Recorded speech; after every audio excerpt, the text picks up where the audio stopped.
All Y'all got right. audio now? We have talked for a half hour. Well, thank you, whoever told us we didn't Thank have you, audio. Suzanne Bell. The bottom line for those people who didn't hear is that we have an amazing expert tonight who's going to help us cut through all the noise when it comes to vaccines and all the controversies that you're hearing. We're going to tackle them head on with Dr. Donald Alcendor from Meharry Medical College. He is a top world-renowned virologist, vaccine researcher, expert in health disparities, and he's going to really help us understand what's real, what's hype, and put everything about vaccines in perspective. And And Wayne was just saying right to share. right before that intern who set this up, we gotta get to that intern. We're Gotta gonna get we're gonna to find that intern. Every time it's a problem, it's the intern's fault. it's Dr. the Mel. intern. It's the Sure. intern. So look, but right now we're getting ready to go to what's what and what's been happening in health and wellness with the weekly recap. All right. So what we got? So look, first off, your fork, is it your brain's best friend? So Dr. Mel, I've been working on my health a little bit, actually a whole lot. And I keep hearing the Mediterranean diet is a recipe for brain health and dodging Alzheimer's. Truth or hype? Well, it's mostly true based on recent evidence. There's a gene, ApoE4, which is a genetic variant that really ramps up your risk for getting Alzheimer's disease if you have that genetic variant. And so there was a recent study done that showed that eating the Mediterranean diet, which is mainly nuts, olive oil, fruits, fish, that these things help to balance our blood metabolites that are linked to developing dementia in people that have this genetic variant. And by eating the Mediterranean diet, essentially they cut their risk by 35%, which is That's significant. huge. That's huge. We just did a Yeah. show last season on Alzheimer's, and we talked about the risk for Black people and people of color is even more. Right. It is higher, as African Americans were twice as likely to develop Alzheimer's disease, although our risk is not as closely related to the ApoE4 variant as it is for Europeans, right? So that genetic variant is not showing up in African Americans as much as in Europeans. Nonetheless, this diet has had success in studies involving African Americans for both brain health as well as weight loss.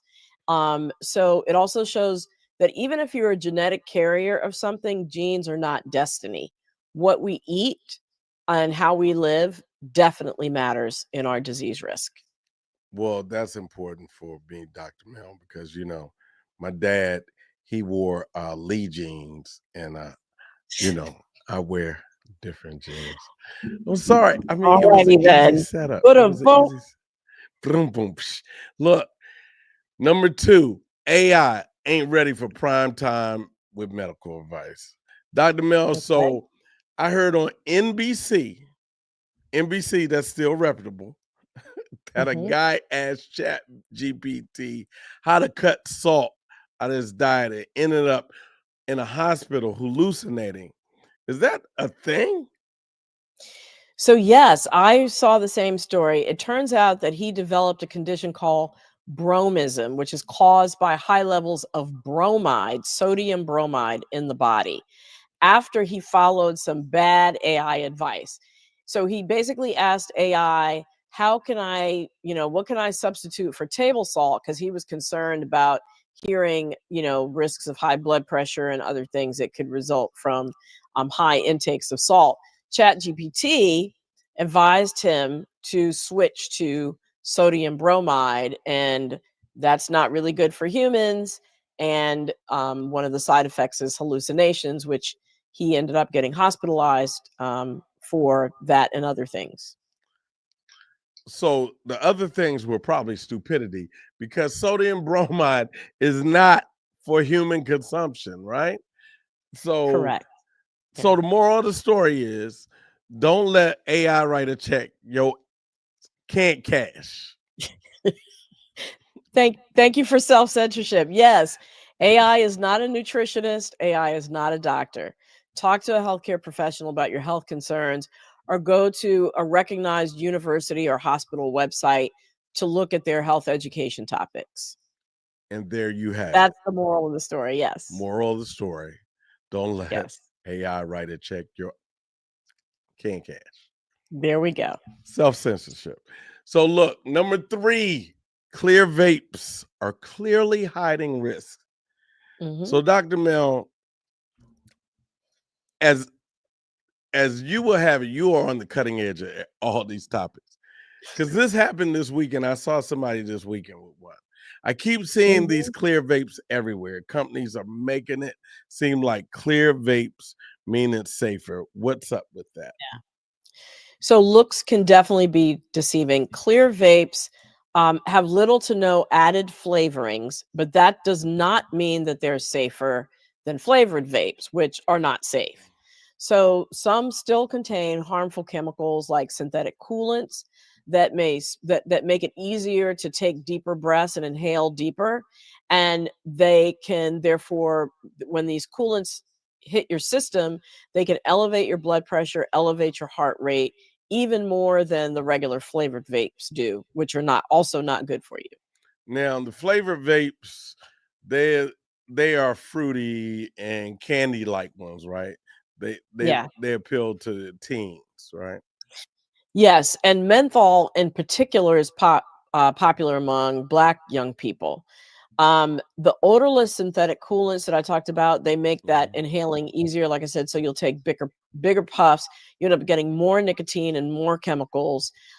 These things all increase your addiction risk and also can down the line raise your risk of cancer as well as heart disease. So not a good idea. And the heart effects were seen in healthy young people as young as 18, right? Yes, So the absolutely. bottom line here is clear does not mean harmless. Don't let a clear vape write a check you can't cash.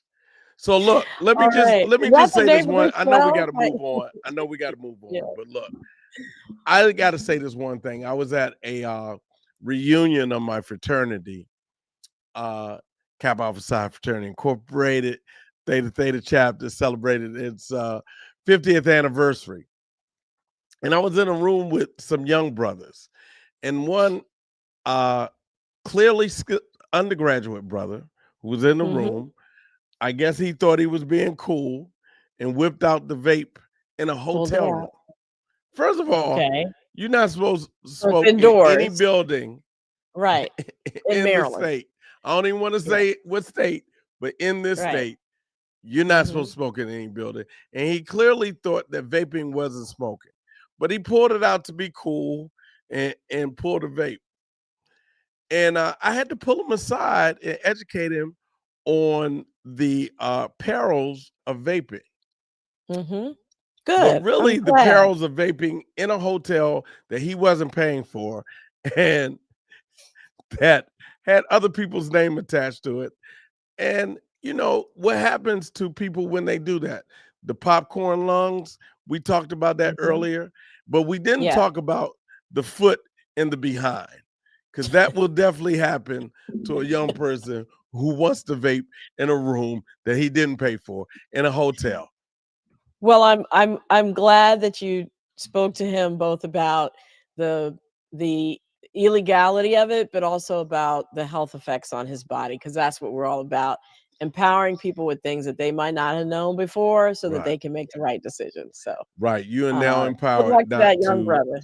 Good luck not to to him. have a vape write a check your can't cash. All right, moving All on. right. You know what's next, Dr. Mel? You know what's next? What's next?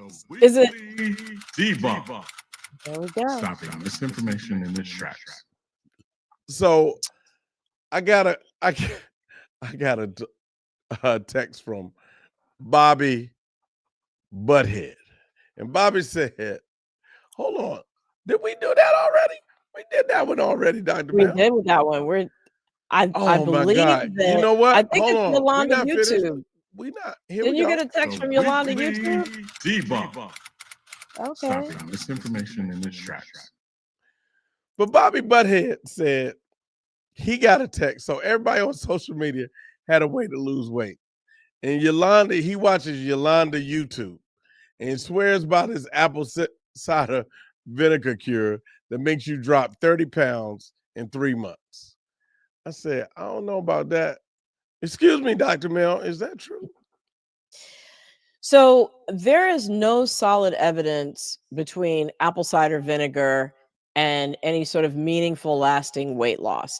There are a lot of existing studies, but they're weak because they're either very small numbers of people, or they're flawed in the way that they did the study. So claims about calorie burning or sustained weight loss just aren't believable. Apple cider vinegar is safe in small amounts, like 2 tablespoons per day. It's even better if you mix it with food, like on a salad. Um, but everything has potential side effects. So, apple cider vinegar can interfere with some blood pressure medicines and even insulin, as well as some supplements. So, it's important to talk to your doctor if you're thinking about using apple cider vinegar for anything. And lastly, if you want to lose weight and keep it off safely, a safe rate is 1 to 2 pounds a week. So, I don't know about the 30 pounds in 3 months, but that's from eating a balanced diet, regular physical activity, not from sort of a popping a apple cider vinegar pill or drinking apple cider vinegar regularly. The evidence just isn't there for that at this point. And it's a company out there that advertises and targets. I guess they know people overweight, so they target us for that gummy, the apple cider gummy. The apple cider yeah, there are all kinds of With sugar. formulations, but none of them are right. None of them are proven. Like Well, that's going to help you. right, exactly. Well, thank you, Wayne. We're going to see you back after we talk to Dr. Alcendor. And I want to make sure that everybody puts all their questions in the chat as we go along, because we're going to have a chance to get to them. And I know you're going to have a lot, because we're going to be talking about vaccines. We know vaccines have changed the course of history, but not without significant controversy. And that controversy now seems to be at a fever pitch. Who should we trust? How do we make the best decisions for ourselves and our families when it comes to vaccines? To help us cut through that noise, we are joined by a true expert, Dr. Donald Alcendor. He is a renowned virologist, faculty at both Meharry Medical College as well as Vanderbilt University. His work focuses on infectious disease as well as health disparities. He's a well-known expert in vaccines, in COVID-19, in HIV. He's advised the American Lung Association and the federal government at the FDA, as well as HHS. And we're truly happy to welcome you to the show tonight, Dr. Alcendor. All right. I think we might need to turn your mic on so that we can hear you. I know you said that you're happy to be here. My lip reading skills are honed to a T. Okay. Can you hear me? All right. I can hear you now. Yes. Wonderful. Thank you so much for being here. I just want to jump right in so that we can talk about vaccines and safety issues around vaccines. But we have to first start off setting the table. So can you break down, how do vaccines teach our immune system to fight disease? So the first thing you want to do is introduce the immune system to a small component of the infectious agent that you want to protect against. When it comes to a virus, this is going to be like a protein on the surface of a virus. We call it a glycoprotein. That glycoprotein can be put as part of a vaccine formulation and injected through the bloodstream. And then the immune system recognizes this. And by way of recognition, it will develop a number of immune effector cells that will interact with that antigen. When these immune effector cells interact with the antigen in a presentation type manner, then what you'll have is immune effector cells developing the capacity to produce antibodies and to produce cytotoxic cells that are trained to bind to the infectious agent in its normal form when you're infected, and develop cells that can actually destroy cells that are infected with that infectious agent. So you have two arms of the immune system, what we call the humoral arm, which is antibodies, and of course the cell-mediated arm, which is immune effector cells in the form of cytotoxic T cells. Both of these arms can be deadly when it comes to an infectious agent, whether it's a bacteria or a virus like COVID. So it's stimulating the body to make these two separate fighting units, if you will, the antibodies and these cells that kind of kill on contact. That's Um, correct. Wonderful. Now, some people, including public officials, government figures, wrap their concerns about vaccines in the fact that they're not natural cures, and that natural cures or a healthy lifestyle is really the way to go about protecting yourself against infectious disease. Can you explain why that is confusing and why getting vaccinated is not incompatible with living a healthy lifestyle? So a healthy lifestyle, meaning a healthy diet and of course exercise and so forth, can actually potentiate the immune system, but it will not protect you from a specific infection like a virus infection. COVID, polio, smallpox, you name it, pertussis. The idea is that the antibodies and the effector cells that are generated from an antigen through a vaccination offers you specific protection against a pathogen. And again, no matter how well you eat. When you say pathogen, you mean an infectious agent like a virus or a bacteria. like a virus or a bacteria. And so the idea is that vaccines are very specific. And again, vaccines will protect you against future infections as well.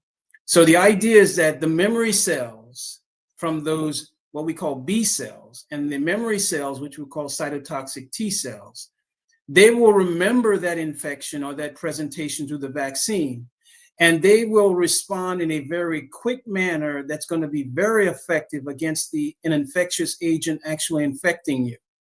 And so a vaccine is a prophylactic measure that allows you protection before you're infected. And the idea is that homeopathic medicines or so-called cures for certain types of diseases, many of them have no scientific evidence support the notion that they are protective in any way in terms of prevention or in terms of treatment for an infection of some sort.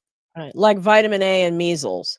Like That is we've been correct. hearing that you're supposed to take vitamin A to protect against measles, and there's absolutely no evidence for that.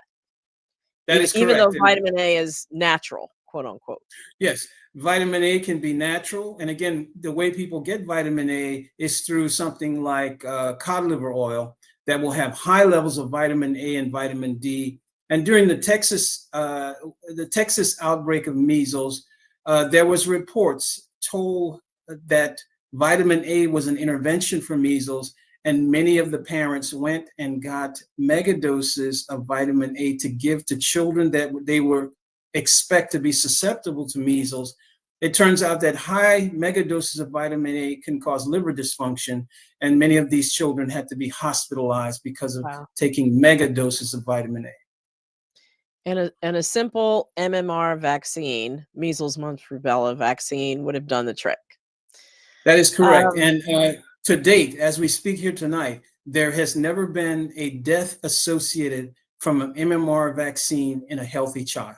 There have been some, what I would call very rare deaths in children that were immune compromised due to side effects associated with an MMR vaccine, but never in a healthy child we have seen a death associated with the MMR vaccine.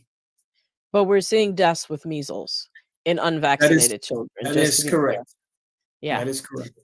So talk to me though about, you meant there's never been a death. Talk to me about autism. Of course, there are people out there pointing to specific vaccines. childhood vaccines specifically, and saying that they're harmful to children because they lead to autism, which has been debunked multiple times. But we can't do a show on vaccines without talking about that, because that's a Yeah. huge concern, I know, for parents.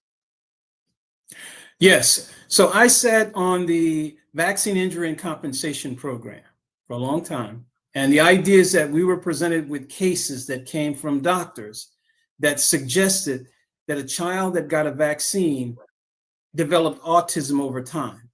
And so they were saying that the vaccine was causative in that autism.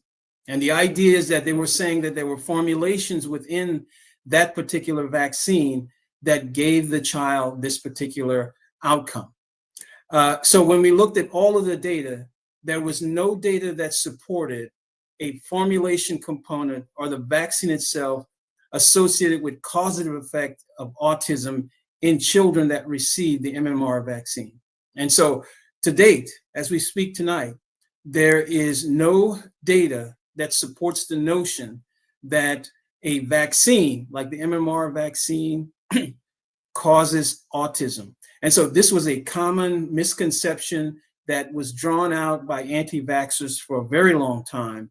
And the whole idea is that they saw an increase in autism over time and looking for ways to explain that. And most recently, they are suggesting that autism may be caused by other things as well. And so there's a great concern. And again, folate and other kinds of things and other things that might be considered causative when it comes to autism, there's no information that suggests that. And of course, most recently, the use of Tylenol or acetaminophen by pregnant women may predispose their children to development of autism. The information of that is not supported as well. There was a study done looking at thousands of pregnant women over time that took acetaminophen during their pregnancy, and there was no associated autism in that study. And so I think, again, acetaminophen is considered the most mild analgesic that, or for that and fever reducer. And fever reducer for pregnant women to take.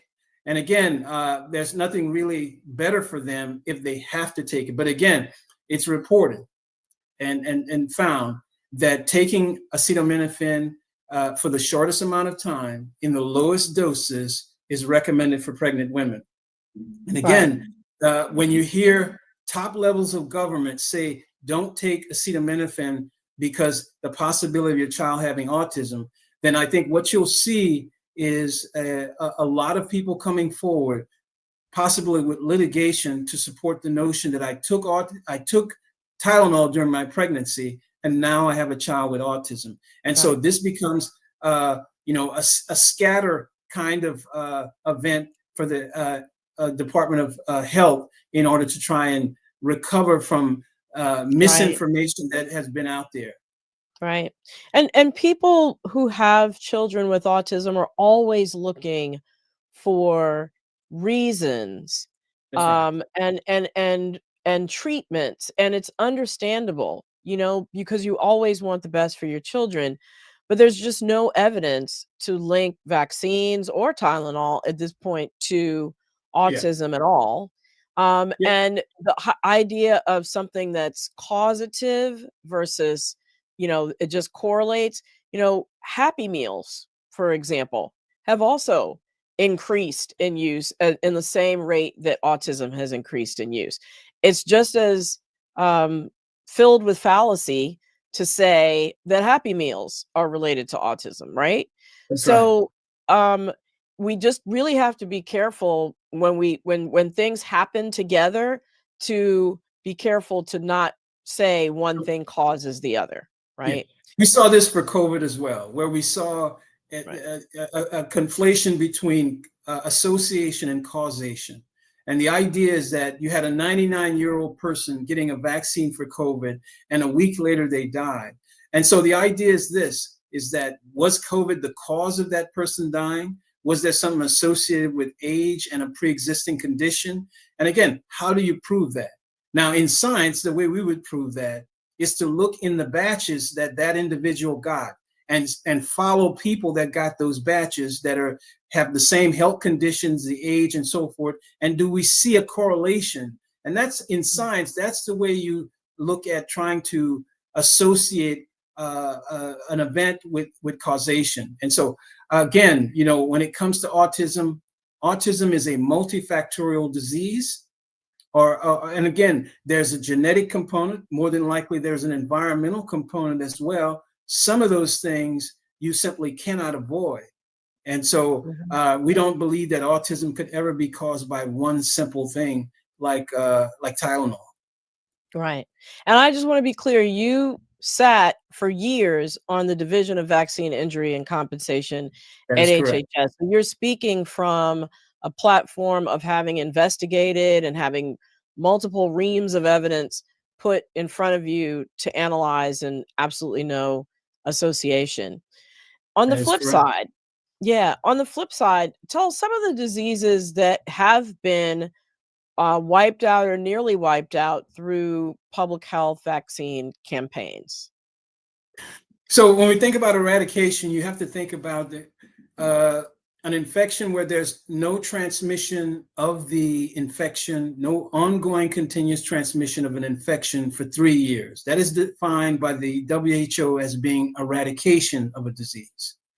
And when we look at human disease, there's only one. Smallpox is the only disease that has been eradicated from humans.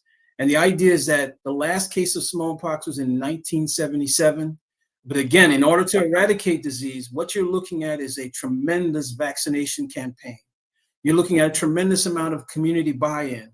You're looking at the world being involved in this. This has to be a worldwide campaign. And that's what happened with smallpox. Smallpox was a devastating disease. We're talking about a disease that had a 30% fatality rate, which is quite serious. We're talking about smallpox was so terrible that it was one of the first biological warfare agents practiced, giving blankets. Brought to the new world. Yes. That is exactly right. A devastating disease that we have dealt with for thousands of years. And the idea of being able to eradicate smallpox was basically a worldwide, a global achievement. And again, some of the only one other virus has been eradicated in terms of viral infection, and that is rinderpest, which caused cattle plague, and again decimated cattle back in the day. But again, the last rinderpest case was in 2011. And so the idea here is that only 2 infections that we know of in humans is smallpox, in animals, and rinderpest. There's a couple infections that we're close to eradicating, but we still see outbreaks, and that is polio. We were hoping to get global eradication of polio. We do not see polio virus type 2 and polio virus type 3 circulating anymore in the world. That's wonderful. But we still see polio virus type 1 still circulating in some parts of the world. And again, that's where we are now with polio. We're very close, but we're seeing polio here and there, but we're very close. And again, it takes a tremendous campaign. It takes people that are not going to be hesitant about getting vaccines. And of course, buy-in on a global level to get rid of polio completely. We think that diphtheria and rubella will also follow, because we don't see those infections popping up. They're very, very rare. And we're hoping that these devastating diseases back in the day will no longer be with us after a while. And I can tell you, just in my career, there was no chickenpox when I started. There was a lot of chickenpox, let me say. People used to have chickenpox parties to so that their kid would get chickenpox and get it over with, right? Now, because of the vaccine, the varicella vaccine, we see, chickenpox very, very rarely now, right?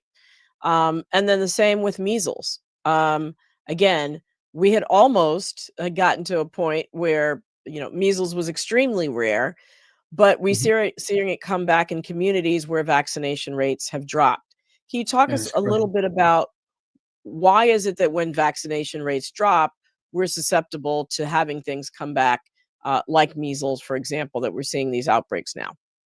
So when vaccinations drop, what happens is that the immune shield that the community has in terms of herd immunity, it is going to be brought down.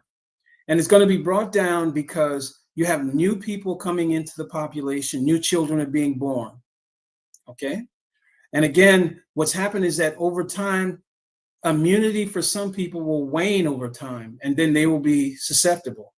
You got those people that are immune compromised that cannot get a vaccine. You have the elderly and infants that are also going to be vulnerable to infection. So when herd immunity breaks down and you see reduced uptake of a vaccine, what you see is spikes of infections where you can have outbreaks, where you have susceptible populations that are either unvaccinated or, for that matter, cannot get a vaccine and they're still susceptible to infection. And so Hmm. that's mainly the reason. So let's move to the COVID vaccine, right?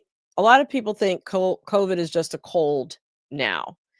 Why does COVID vaccination and importantly, getting boosters at this time of year now, every year, why does that still matter? Yeah, so from the beginning days of COVID, we have seen a surge of COVID both in the summer and in the fall. That has Mhm. happened since the beginning. We also see a surge of infections during that time as well. Mainly those infections are due to people whose immune protection has waned over time. And that's going to be in the elderly more than likely. So those vulnerable populations are more likely to get COVID. And this is where the COVID deaths that we're seeing now exist, in those populations that are elderly and or have underlying medical conditions that put them at risk. And so the Mhm. immune compromised and the elderly and those that have underlying medical conditions. These are the individuals where the immunity wanes. These are the individuals that should get boosters in particular. And so this is what we think is that it is of great concern to us now with the new guidelines for COVID.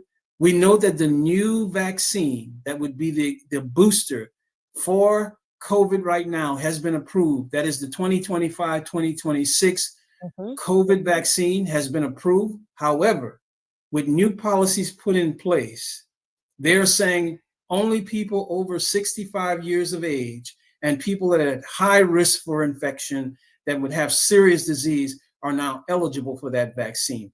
Everything else seems to be confusion and concern because don't know if they're eligible to get a COVID vaccine or not. We have taken one step further at Meharry.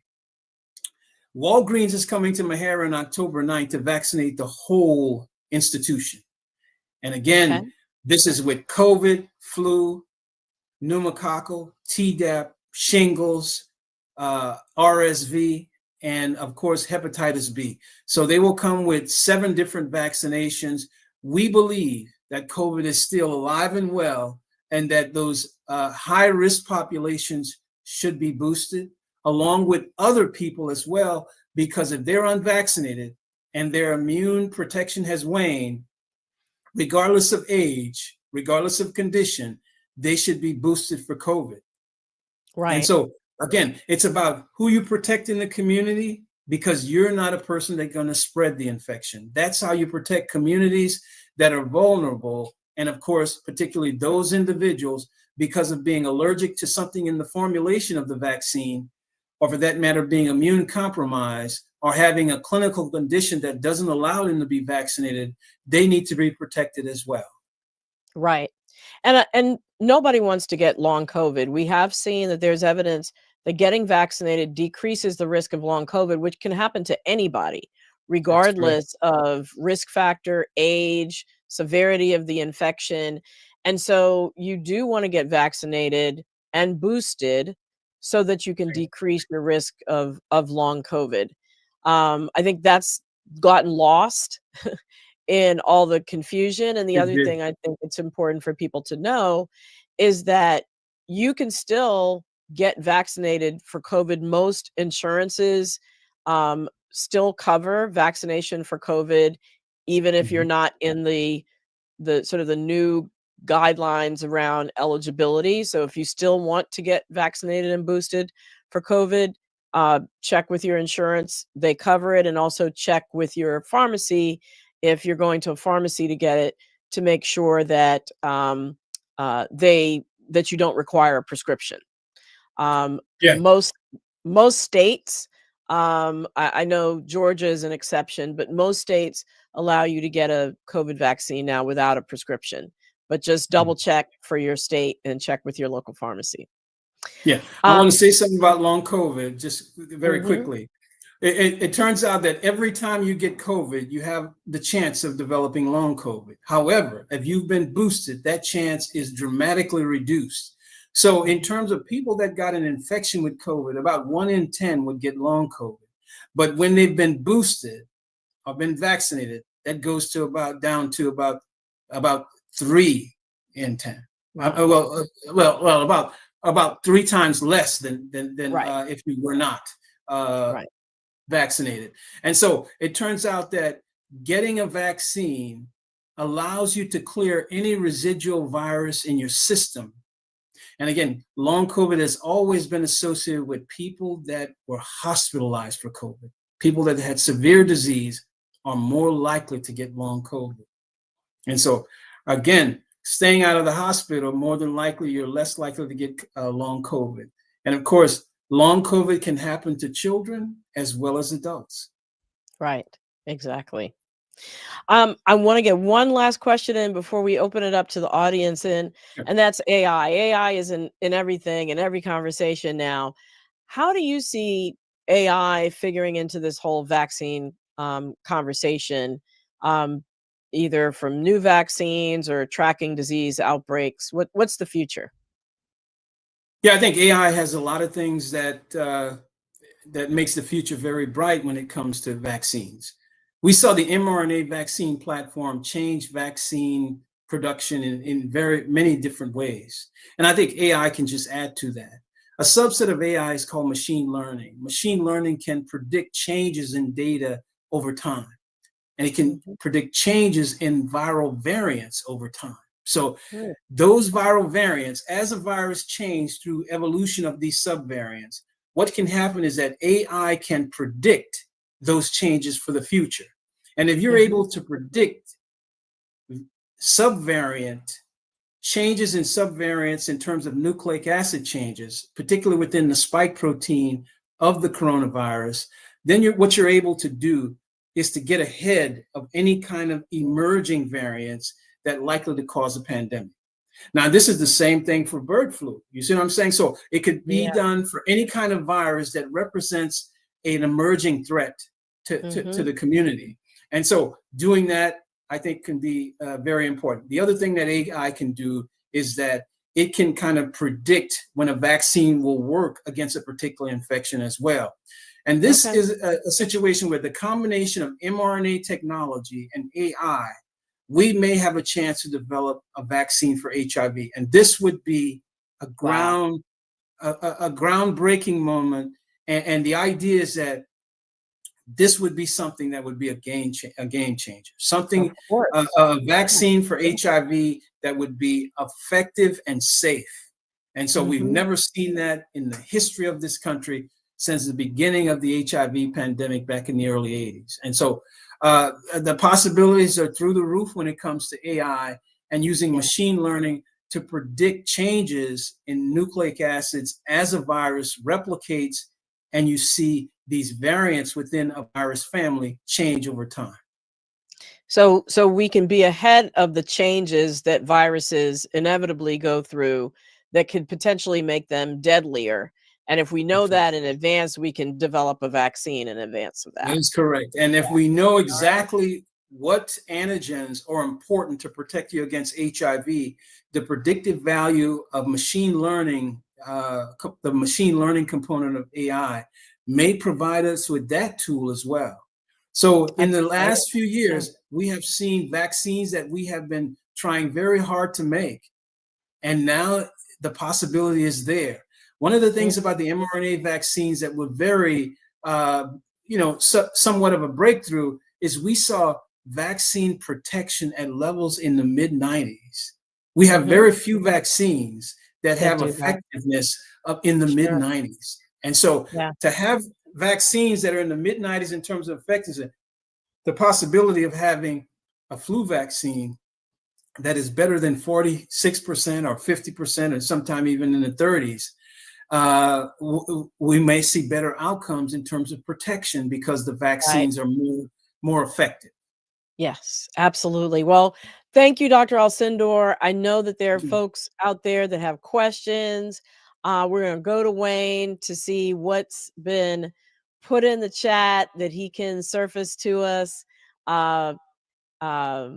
Wayne, what are you seeing? So we What got a can you couple. share with us? We have a couple of questions that I find incredible. One, this is fascinating, especially with the AI discussion. And Del Powell asks, who is filling the research void left at NIH and other research institutions? Good question. It's very hard because a lot of these people were career people. And when you spend 20 years researching and doing a lot of work and tomorrow you're gone, that 20 years, 30 years for some people, even more, that's gone too. So when you get rid of a workforce, you get rid of a knowledge base as well.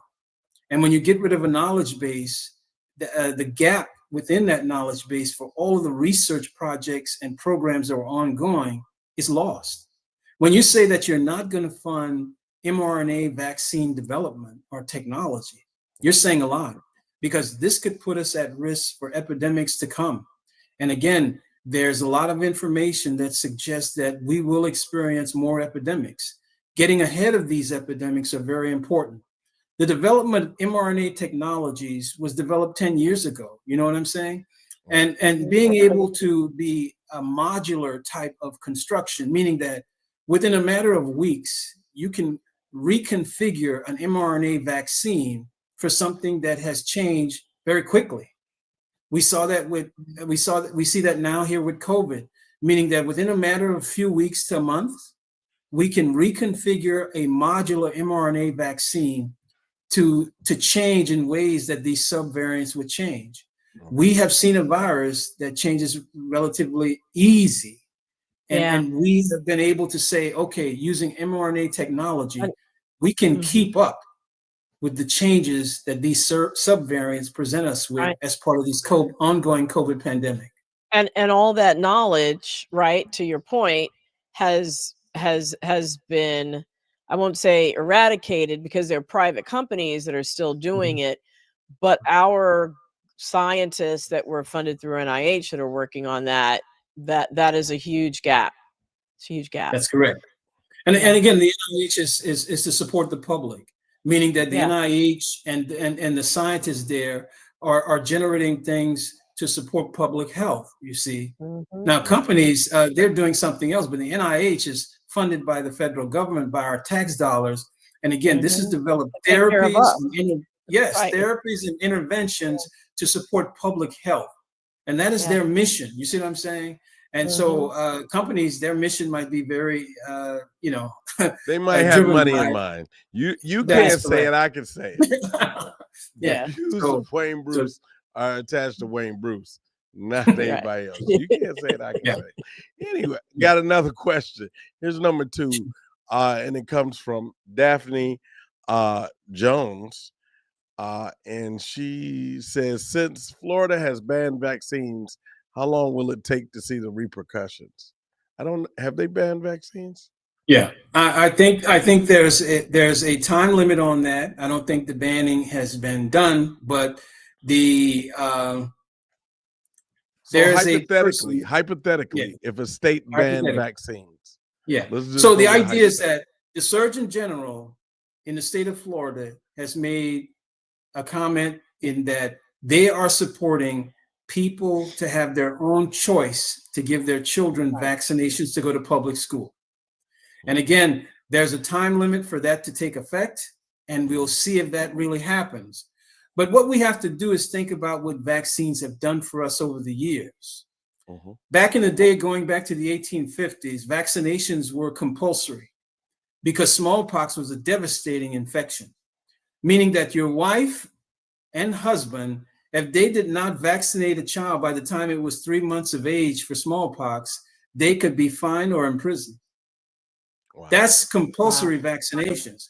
And so when we move ahead, mandatory vaccination for public schools changed everything, meaning that children were missing so much school because of infections that they got that were communicable in classrooms, kept them at home so often. So the idea of mandatory vaccination for public schools increased attendance of children. And the idea is that mandatory vaccination for public school have been under scrutiny by litigation for many years. It has been challenged. It has always won until now. And so the idea is that when you think about parents electing to say, I want my child to have an MMR vaccine or not, what you're saying is that parents sending their children to school that may get infected, they have to basically, you get vaccines for the other people that can't. So what you want to do is get the vaccine to protect yourself and the people around you that can't be vaccinated. So there is great risk to development of outbreaks of childhood preventable diseases in public schools that we have not seen.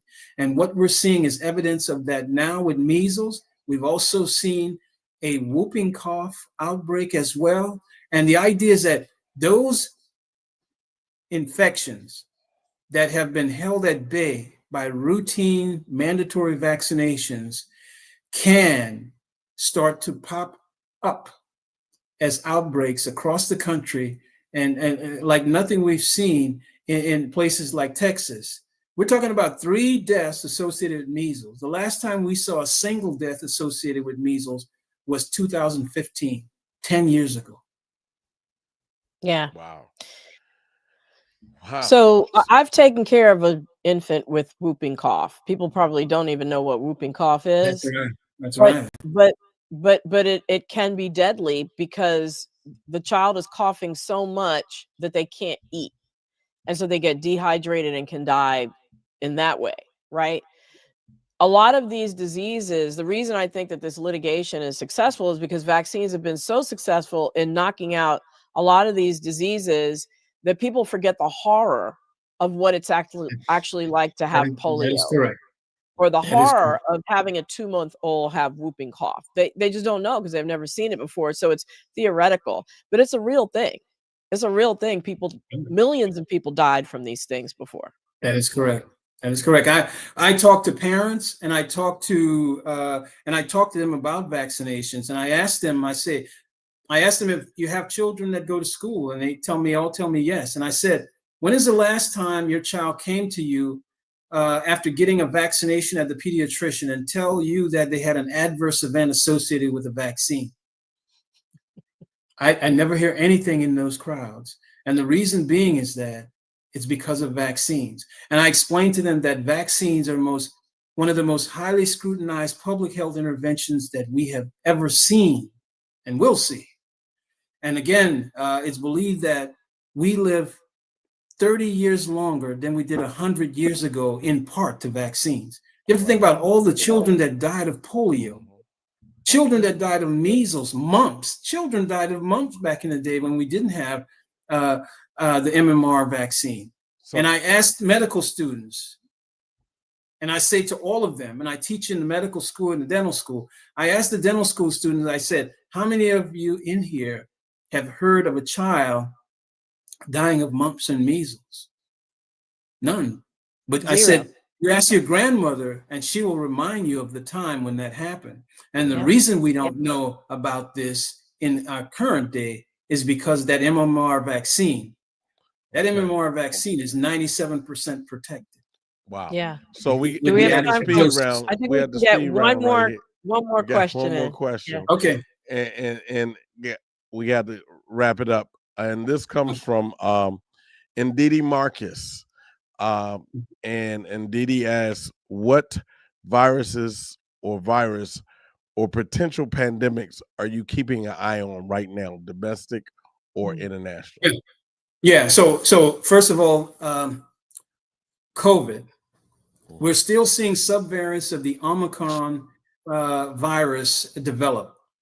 Right now, we're looking at the Stratus variant and the Nimbus variant, but the Stratus variant right now represents about 80% of what we see in wastewater scans. And the way we track viruses like COVID is looking at wastewater. It turns out that COVID is sloughed off into the bile and will be in urine and feces, and you can basically detect COVID virus in wastewater. And that's how we're following COVID. Back in the day, we had Johns Hopkins, we had the CDC, we had many people collecting data associated with COVID. No more. The national and public health emergency declarations are over with COVID. The big money for all of that has gone away. And the idea now is that there are a number of viruses that we're keeping an eye on, but many of the Omicron subvariants we're keeping an eye on. We're also keeping an eye on bird flu. There are also the Nipah virus that can infect pigs and it can infect humans as well. And of course, these are some of the main virus types that we're looking at the moment. And so following them is very important. Understanding how they're changing is very important. And doing what we're doing now, and that is keeping up with the variants by making small changes in the vaccines using mRNA-based technologies is the way that we can keep up with the changes in the virus to allow people to get vaccinated with a current vaccine that will protect them against the virus that is presently in circulation. Well, thank you so much, Dr. Alcendor. Thank you. I know there are probably many, many more questions, Yeah. but unfortunately, it's time for us to go. I understand. You have been an amazing, amazing fount of knowledge. Thank you, of course, Wayne Bruce, for all you do. And we will be back here. Until then, remember, be wise, be well, and be health empowered. Thanks for tuning in. Thank you.